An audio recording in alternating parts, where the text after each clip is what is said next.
Hello guys, स्वागत है आपका सिटीजन जी चैनल पर। और आज आप देखने वाले हो 2022 में आई हॉरर फिल्म बारबेरियन का ब्रेकडाउन, जिसके राइटर और डायरेक्टर हैं जैक क्रैगर। इस मूवी को बहुत ज्यादा प्रेज मिली है, जबकि इसकी जरा भी हाइप नहीं थी। वीडियो के एंड में मैं आपको इंटरेस्टिंग फैक्ट्स भी बताऊंगा इस मूवी से रिलेटेड। तो ज्यादा देर ना करते हुए जल्दी से स्टोरी स्टार्ट करते हैं।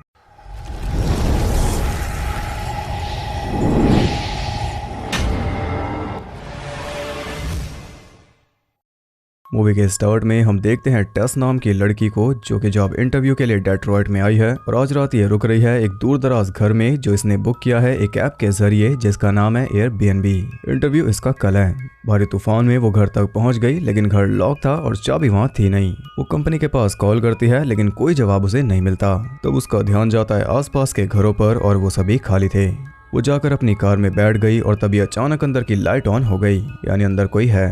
वो जाकर डोरबेल बजाती है तो बाहर आता है कीथ नाम का लड़का, और वो भी इस घर को बुक करके यहाँ पर रह रहा है। तभी चाबी गायब है। इसने बुक किया किसी और ऐप से, और ये एक्टर है बिल स्कॉर्सगार्ड, जिन्हें आप जानते हो एज पेनीवाइज। वो अपनी बुकिंग दिखाती है तो कीथ उसे अंदर ले लेता है ताकि ये कोई हल निकाल सके। टेस घबरा भी रही थी, फिर भी वो अंदर चले गई क्योंकि बाहर भी एकदम सन्नाटा है। अब इस बात के बहुत ज्यादा चांसेस हैं कि कीथ कोई सन की हो जो जबरदस्ती इस घर में रह रहा है, इसलिए टेस उसे कहती है कि अपनी बुकिंग दिखाओ, जो कि उसने दिखा दी। कंफर्म होते ही टेस वहां से जा रही थी।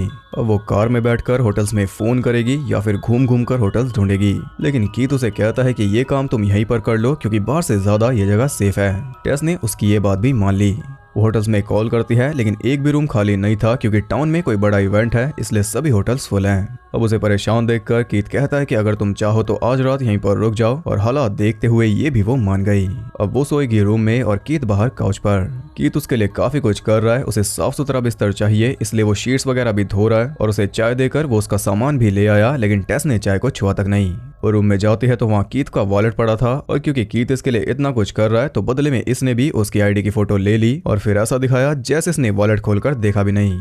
वो नहा धोकर आती है तो कीथ उसे वाइन ऑफर करता है क्योंकि चाय उसने पी नहीं, लेकिन वाइन के लिए भी उसने मना कर दिया पहले। बाद में उसके साथ घुल मिलकर वो पीने लगी। यहाँ वो साफ ही बता देती है कि अगर तुम्हारी जगह मैं होती और मेरी जगह तुम होते तो मैं तुम्हें कभी अंदर नहीं लेती, जो कि ठीक है। खैर कीथ ने उसके लिए काफी कुछ किया और इसके बाद दोनों सो गए। तभी अचानक रात में टेस जाग गई क्योंकि दरवाजा अपने आप खुल गया। उसे लगा कि कीथ होगा, लेकिन वो तो सोते हुए घबरा रहा था। टेस जाती है उसे जगाने, और तभी हम देखते हैं कि बेसमेंट का दरवाजा बंद हो गया। उसे जगाकर टेस पूछते है कि क्या तुमने मेरे रूम का दरवाजा खोला। वो कहता है कि नहीं, और वो एकदम क्लूलेस था। खैर वो फिर से जाकर सो गई, और सुबह उठने पर वो देखती है कि कीथ वहां पर नहीं था। वो जा चुका और अब ये मिलेंगे सीधा शाम को। घर से बाहर निकलने पर टेस के होश उड़ गए क्योंकि वहां मौजूद हर एक घर खंडर था। वो पूरा एरिया एकदम वीरान था, मानो अपोकलिप्स हो। इस घर को छोड़कर बाकी सारे घर अबैंडन थे। खैर वो शहर में पहुंच जाती है और उसका इंटरव्यू काफी अच्छा रहा। जाते हुए उसकी इंटरव्यूअर कैथरीन पूछती है कि तुम कहां पर रुकी हो, तो वो उस घर का एड्रेस बता देती है, जिसे सुनकर उसके होश उड़ गए। वो उसे सीधा सीधा बोल देती है कि तुम्हें वहां नहीं होना चाहिए, जो कि उस एरिया की शक्ल भी बता रही थी। इस बात को ध्यान में रखते हुए वो वापस पहुंच गई, और वो घर में जा ही रही थी कि तभी एक आदमी चिल्लाते हुए उसकी तरफ आने लगा। डर के मारे वो जल्दी से अंदर चली गई। वो आदमी कह रहा था कि घर से बाहर निकलो। टेस जल्दी से पुलिस को फोन कर देती है, लेकिन पुलिस वाले सारे बिजी थे, इसलिए वो नहीं आए। तब टेस बाथरूम में जाती है, लेकिन वहाँ टॉयलेट पेपर नहीं था। उसे ढूंढते हुए वो पहुंच गई बेसमेंट में, जहाँ उनकी भरमार थी। एक लेकर वो ऊपर आ ही रही थी कि तभी दरवाजा बंद हो गया, और अब ये बाहर से ही खुलेगा, यानी ये फंस गई। और मैटर काफी सीरियस है क्योंकि फोन इसका ऊपर है और घर की चाबी है इसकी जेब में, यानी इसे खुद ही कुछ करना होगा। वो रोशनदान खोलने का ट्राई करती है तो वो खुलता नहीं। तब वो आसपास चेक कर रही थी और इसी बीच दीवार में उसे मिल जाता है एक सीक्रेट डोर। अंदर पूरा अंधेरा था, इसलिए पहली बार समझदारी दिखाते हुए वो अंदर नहीं गई, लेकिन खाली उससे बैठा नहीं जा रहा, इसलिए एक मिरर के थ्रू अंदर लाइट मार के वो देखती है कि अंदर भी एक दरवाजा है। शायद वो कोई एग्जिट हो, इस होप में वो अंदर चली गई, लेकिन एग्जिट के बजाय वो एक रूम था जिसमें था एक कैमरा, एक बेड और एक बकेट, यानी किसी को यहाँ पर कैद करके उसे रिकॉर्ड किया जा रहा था। इस बात की गवाही दे रहा है खून से सने हाथ का निशान जो लगा था दीवार पर। और वो जल्दी से भागकर बाहर आती है, तभी कीथ भी वहां आ गया। तो उन्होंने मिलकर रोशनदान खोला और कुछ इस तरह टेस फ्री हुई। वो कीथ को सब कुछ बताकर वहां से निकल रही थी, लेकिन कीथ कहता है कि थोड़ी देर रुको, मैं बस चेक करके आया, और वो भी रुक गई। कुछ देर बाद भी कीथ वापस नहीं आता और ना ही वो कोई जवाब दे रहा था, इसलिए टेस वहां पहुंच गई। और तभी दरवाजा फिर से बंद हो ही रहा था, लेकिन टेस ने सही टाइम पर रोक लिया। पहले उसने दरवाजे के आगे एक चेयर अड़ाई, फिर वो भी नीचे पहुंच गई कीथ को ढूंढने, लेकिन कीथ वहां पर था ही नहीं। यहाँ वो नोटिस करती है कि सामने जो दीवार थी वो भी असल में एक दरवाजा था जो कि जा रहा है और भी ज्यादा नीचे से कीथ की आवाज आ रही थी। वो हेल्प के लिए चिल्ला रहा था, इसलिए टेस भी नीचे पहुंच गई और हम देखते हैं कि वो एक बड़ी सी टनल थी जिसमें कई सारे केजेस थे। वो डरते हुए आगे बढ़ रही थी कि तभी कीथ उसके सामने आ गया और वो तो उससे भी ज्यादा डरा हुआ था। वो कहता है कि यहाँ पर कोई है, किसी ने मुझे काटा। ये सुनकर दोनों में पैनिक शुरू हो गया। तभी कोई पीछे से आया और उसने कीथ का सर दीवार में मार मार कर उसे जान से मार डाला। वो एक लंबी चौड़ी डिफॉर्म औरत थी जो किसी शैतान से कम नहीं थी। और ये था इस मूवी का 40 मिनट का इंट्रो। असली मूवी तो अब स्टार्ट हुई। तो हमने सोचा था कि ये वही टिपिकल फिल्म है जिसमें लड़की मजबूरी के चलते एक लड़के के जाल में फंस जाएगी, फिर वो उसे कैद करेगा और टॉर्चर करेगा। लेकिन ऐसा हुआ नहीं कि जो भी कर रहा था वो सच्चे मन से कर रहा था, लेकिन फिर भी स्टार्टिंग से वो हमारे शक के घेरे में था। जबकि उसने एक भी चीज गलत नहीं की, उससे ज्यादा गलत तो किया टेस ने, फिर भी वो हमें भाया नहीं। खैर अब वो मर चुका है और अब जाकर हमें पता चला कि आखिर मूवी है किस बारे में। आगे हम देखते हैं एजे नाम के टीवी एक्टर को, जिसका रोल किया है जस्टिन लॉन्ग ने, जो फेमस है जीपर्स क्रीपर्स से, और आपने इन्हें देखा था टस में। वो मस्ती में घूम रहा था, तभी अचानक उसे पता चलता है कि उसके नए शो से उसे निकाल दिया गया क्योंकि उसकी को स्टार ने उस पर रेप का आरोप लगा दिया। एक ही रात में उसका करियर खत्म। उसे अपना घर बेचना पड़ा ये केस लड़ने के लिए, और बदनामी के डर से वो शहर छोड़कर चला आया अपनी रेंटल प्रॉपर्टी पर, जो कि है वही घर। इस घर का मालिक असल में यही है। टेस की कार अब भी वहीं पर है, साथ में वो चेयर भी। उन दोनों का लगेज भी वहीं पर था, जिसे देखकर एजे हैरान था, लेकिन कंपनी से उसे कोई जवाब नहीं मिलता कि कोई यहाँ पर रह रहा है या नहीं। इसके बाद वो अपने पुराने दोस्त के साथ एक बार में पहुंच गया और जब ड्रंक होकर वापस आया तो उसने अपनी को स्टार को फोन करके उससे माफी मांग ली, जबकि इसके लॉयर ने मना किया था। अगली सुबह वो सारा लगेज चेक करता है, लेकिन कोई काम की चीज उसे नहीं मिलती। कुछ देर बाद उसे बेसमेंट में से कुछ आवाज आती है और वो समझ जाता है कि कोई तो यहाँ पर रह रहा है, इसलिए रेडी होकर वो भी नीचे पहुंच गया और उसे भी मिल गया वो सीक्रेट डोर। अब वो उस पूरी जगह को माप रहा था क्योंकि ये इस घर को बेचेगा हर एक इंच के हिसाब से, चाहे बेसमेंट हो या फिर कुछ भी। अजीब बात यह है कि कैमरा और बेड देखकर वो हैरान नहीं हुआ। आगे उसे नीचे वाला रास्ता भी दिख जाता है, जिसे मापते हुए वो नीचे भी पहुंच गया। ऐसे ही हर एक इंच मापते हुए वो पहुंच जाता है एक रूम तक जहां टीवी पर ब्रेस्ट फीडिंग सिखाई जा रही थी। तभी अचानक उसकी मेजरिंग टेप खींचने लगी, तब समझदारी दिखाते हुए उसने टेप छोड़ दी। अब वो औरत उसके पीछे लग चुकी थी, इसलिए वो भागता है और ऐसे ही गिर जाता है एक पिट में। औरत ने उसे वहीं पर कैद कर दिया और टेस भी वहीं पर थी। इसके बाद हम सीधा पहुंच जाते हैं 80s के एक फ्लैशबैक सीन में, जिसमें हम देखते हैं इस घर के असली ओनर फ्रैंक को।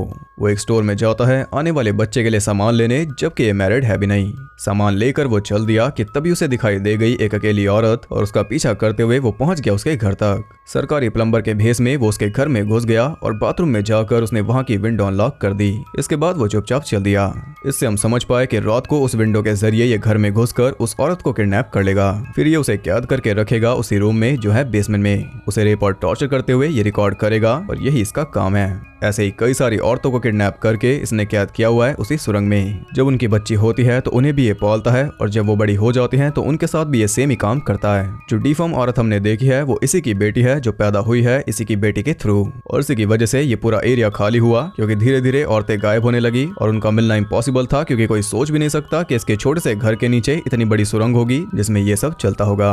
कुछ इस तरह इतने हॉरिफाइंग क्राइम्स करने के बाद भी ये बचा रहा। हालांकि मूवी में साफ तौर पर बताया नहीं गया, लेकिन मैं आपको बता रहा हूँ। खैर अब हम वापस आ जाते हैं प्रेजेंट में।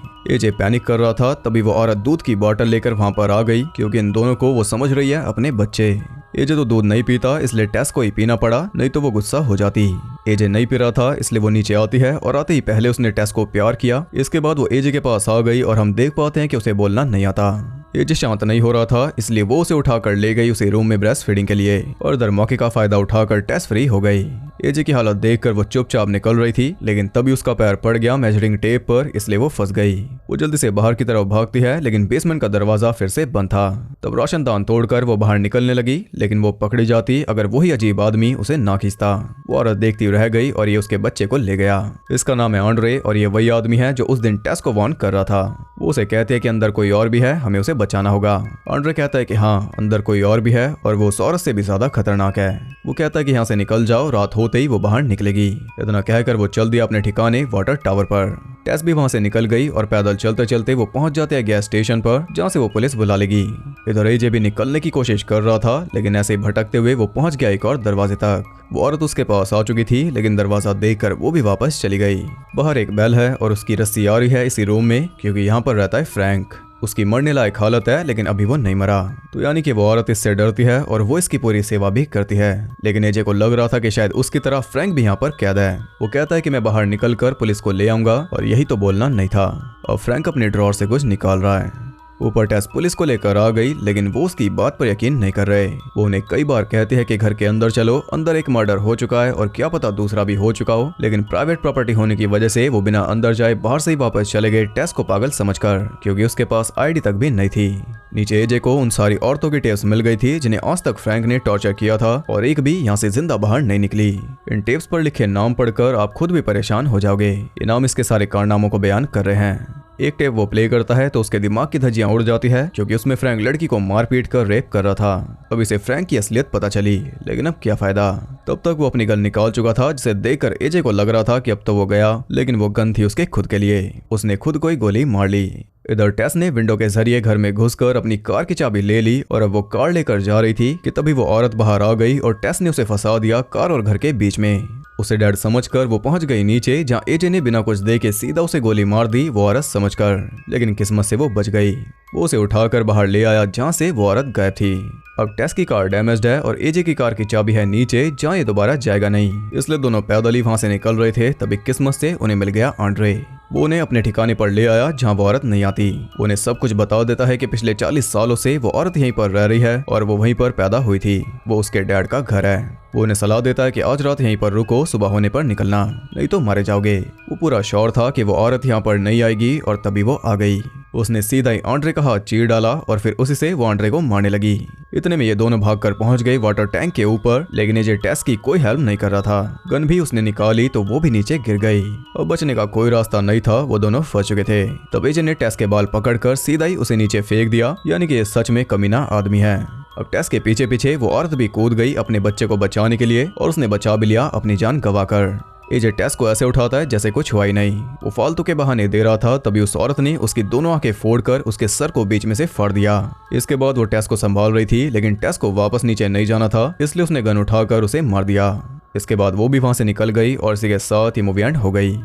तो असल में उस औरत की कोई भी गलती नहीं थी। उसे कुछ इसी तरह तैयार किया गया था सिर्फ बच्चे पालने के लिए, लेकिन बच्चे उसे हुए नहीं क्योंकि फ्रैंक उस हालत में बचा नहीं था। फ्रैंक ने किसी को किडनैप किया, फिर उसे रेप किया, फिर उसकी बच्ची हुई और फिर उस बच्ची के बड़े होने पर फ्रैंक ने उसे भी रेप किया और तब वो औरत पैदा हुई। इतना कुछ इस फिल्म में होगा इसकी उम्मीद किसी को नहीं थी। सबने यही सोचा था कि एक टिपिकल मूवी होगी जिसमें लड़की को कई रेड फ्लैग्स मिलेंगे कि ये मत कर, लेकिन मजबूरी की वजह से वो करेगी और फंस जाएगी।